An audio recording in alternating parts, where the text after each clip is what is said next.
성도 여러분, 평안하십니까? 두 친구 운동 말씀과 친구 되기, 오늘 그 208번째 시간을 맞고 있습니다. 자, 오늘부터 며칠간 스가랴서 말씀을 함께 읽고 묵상하겠습니다.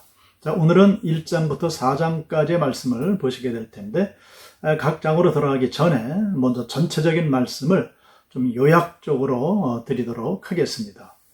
자, 스가랴서는 구약의 묵시록이다라고 불려지고 있습니다. 자, 신약의 요한계시록이 떠오르시지요. 그래서 이 스가랴서를 보게 되면 여러 개의 환상이 나오고 어떤 상징적인 것들이 등장을 하고요. 그리고 마지막 시대에 대한 예언이 아주 풍부하게 기록이 되어져 있습니다. 자, 그래서 구약의 묵시록이다 하는 이런 별칭을 가지게 됐습니다. 또한 이 스가랴서는 그리스도에 대한 예언의 말씀이 많이 등장을 합니다. 그래서 신약 성경을 보면 이 스가랴서 말씀을 인용하는 그런 구절들이 많이 보여집니다. 자, 그 밖에도 이 스가랴서는 성전 재건에 대한 격려와 위로의 말씀이 있는데, 자, 이것을 위해서 8가지의 환상, 그리고 메시아에 대한 예언, 그리고 주님의 날, 이스라엘의 회복 같은 주제의 말씀들이 기록이 됩니다. 자, 스가랴서는 커다랗게 두 가지 목적을 가지고 쓰여졌다라고 이야기를 하지요. 첫째는 포로지에서 귀환한 그 이스라엘 백성들의 성결한 삶과 영적인 부흥을 위해서 기록했다 하는 것이고요. 두 번째는 성전 재건을 완수함으로 말미암아서 장래 소망을 갖게 하기 위해서 기록이 되어졌다라고 이야기를 합니다. 스가랴서의 저자는 당연히 스가랴입니다. 스가랴의 활동 시기는 BC 480년에서 470년경으로 알려져 있습니다. 자, 우리가 예언서를 쭉 보면서 그 예언서를 기록한 예언자의 이름의 의미가 상당히 중요하지 않았습니까? 그 내용하고 예언자의 이름이 맞아떨어지는 그런 모습을 보게 되는데, 스가랴서도 역시 마찬가지입니다. 자, 스가랴 예언자의 이름의 의미는 여호와가 기억하신다 하는 그러한 의미를 가지고 있습니다. 내용도 그렇게 전개가 아마 될 겁니다. 스가랴는 제사장이면서 선지자였습니다. 자, 그리고 학개와 동시대의 인물이었는데, 자, 학개와 조금 다른 것은 어제 우리가 봤습니다만은 학개는 4개월 정도 활동을 한 것으로 되어 있는데, 이 스가랴는 그보다 더 오랜 시간을 활동을 했습니다. 만 2년 정도 활동한 것으로 되어 있습니다.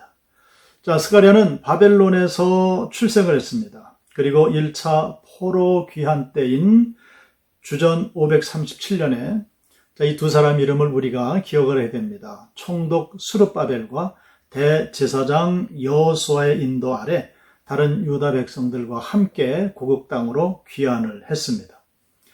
자, 이 스가랴는 그 학개가 외친 것처럼 성전 재건을 촉구하는 그런 말씀을 선포했습니다만은 특별히 유다 백성들의 그 영적 생활과 그리고 메시아의 강림 그리고 메시아의 통치에 대해서 깊은 관심을 가지고 하나님 주시는 말씀을 기록을 했습니다. 자, 이제 스가랴의 각 장의 말씀을 나누도록 하겠습니다. 자, 스가랴서 1장인데요. 자, 1장을 들어가기 전에 좀 말씀을 드리겠습니다. 자, 1장 1절부터 6절까지는 스가랴에 대한 소개 말씀이 이제 등장을 하고요. 그리고 스가랴서 1장 7절로 6장 15절까지는 앞에서 말씀을 드렸습니다마는 8개의 상징적인 환상들이 등장을 하게 되고 즉위식 장면이 이제 뒤따라 나오게 됩니다.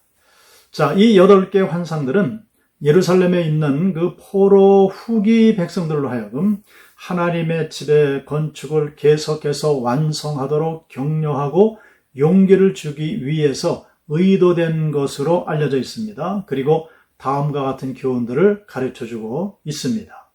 자, 그 첫 번째 환상입니다. 그 첫 번째 환상이 1장 7절로부터 17절까지 기록이 되어져 있는데, 그 첫 번째 환상의 제목을 붙인다면 화석류 나무 사이에 서 있는 자, 이렇게 되겠습니다.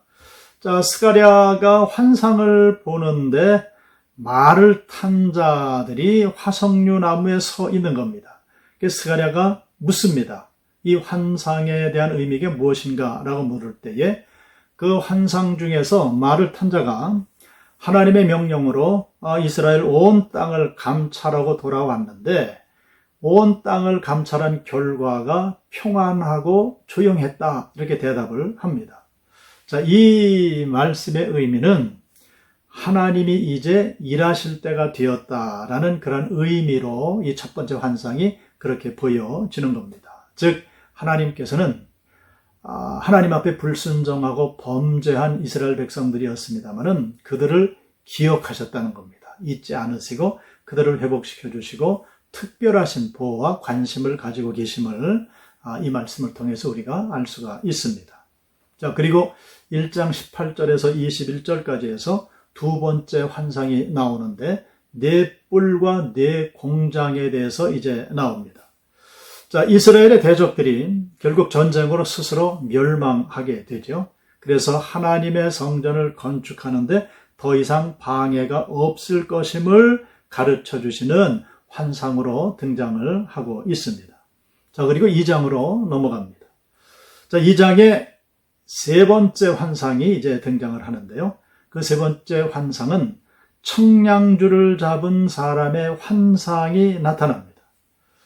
자, 하나님께서 예루살렘에 사람을 다시 살게 하시고 보호해 주시고 거주하게 하실 것, 그리고 그 도성이 벽이 없는 국제적인 국가가 되기까지 확장하실 것, 그리고 여호와 자신이 그들 가운데서 영광이 되시고 그 주위에는 불성벽으로 두르실 것을 가르치시는 그런 상징으로 청량줄을 잡은 사람의 환상이 등장을 하게 됩니다.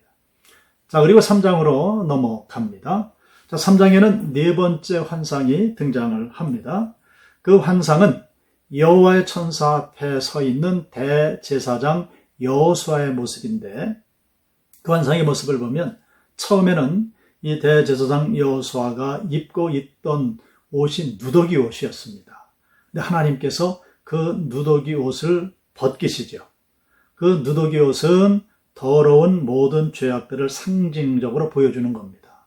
자, 그런데 하나님께서 그 누더기 옷을 벗기시고 정결하고 아름다운 옷으로 단장해 주시는 그런 환상을 보게 됩니다. 즉 죄악을 다 제거해 주시고 진정한 대제사장으로서의 권위를 인정해 주시고 회복시켜 주시는 그런 장면입니다. 뭔가 소망 어린 귀한 환상으로 주어지는 것이죠. 즉 메시아의 날에 그 땅의 모든 죄가 제거될 것을 보여주시는 그러한 상징적인 환상이 되는 겁니다. 자, 그리고 4장으로 넘어가게 되는데요. 자, 4장에 다섯 번째 환상이 등장을 합니다. 그 환상은 순금 등잔대와 두 감람나무에 대한 환상인데요. 순금 등잔대는 재건될 하나님의 집, 즉 하나님의 성전을 상징적으로 보여주는 것이고요. 두 감람나무는 기름 부음 받은 자들을 보여주시는 건데 첫째 총독 스룹바벨, 그리고 두 번째 대제사장 여호수아를 상징적으로 보여주는 그런 환상이 됩니다.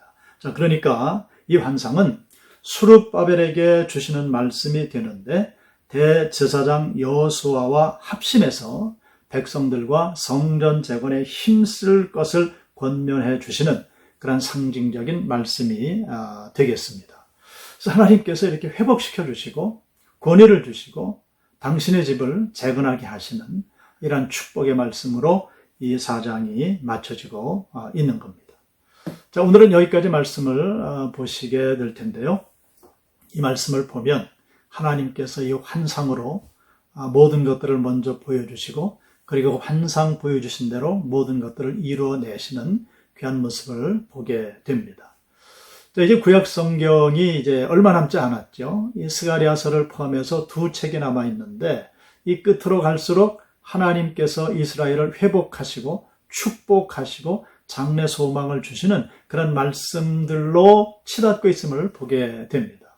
자, 여기서 우리는 그 하나님의 긍휼하심, 하나님의 그 인내, 하나님의 사랑을 깨닫게 되죠. 자, 오늘도 우리가 하루를 살아가게 될 텐데 이 하나님을 꼭 기억을 하시고 생활 현장에 어떤 일이 있다 할지라도 굴하지 마시고 두려움 걱정하지 마시고 그 하나님을 날마다 소망하셔서 승리하시는 여러분들 되시기를 주님의 이름으로 축복합니다. 기도하겠습니다. 아버지 하나님, 바벨론 포로 생활, 그 70년의 포로 생활에서 귀환한 이스라엘 백성들에게 하나님 이제 환상을 보여주시면서 그들을 씻어주시고 회복시켜주시고 정결한 영으로 더해주시는 귀한 모습들을 보게 됩니다. 그들이 하나님 앞에 범죄한 모든 것들, 불순종한 것들, 우상 숭배를 했던 것들을 생각하면 영 벌을 받아 끝나버려야 될 텐데 하나님께서는 그들을 기억하신 바가 되어서 다시금 부르시고 씻어주시고 회복시켜주시는 귀한 모습을 보게 됩니다.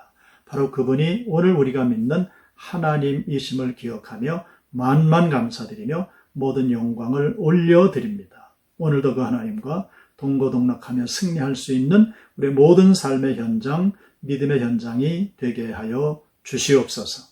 예수 그리스도의 이름으로 기도드리옵나이다. 아멘.